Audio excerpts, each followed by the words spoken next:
Hey guys, আসসালামু আলাইকুম। কেমন আছেন আপনারা সবাই? আজকে বিকাল থেকে ঘুম থেকে ওঠার পর আমার অনেক খিদে পেয়ে যায়। তারপর আমি গ্রামের দিকে ছুটলাম কিছু খাবার উদ্দেশ্যে। তারপর আমাদের গ্রামের যে রাস্তাটা গাইস, সেটা অনেক অন্ধকার, কিছু দেখা যাচ্ছে না। মোবাইলের ফ্ল্যাশে শুধু আমার হাতটা দেখা যাচ্ছে, আর কিছু দেখা যাচ্ছে না গাইস।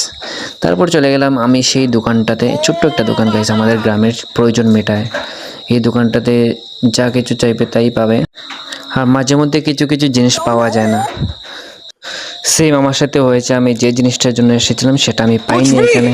বলেছে 10 মিনিট অপেক্ষা করার জন্য, আমি অপেক্ষা কর 10 মিনিট অপেক্ষা করার পর আমি আবার চলে গেলাম সেই দোকানে।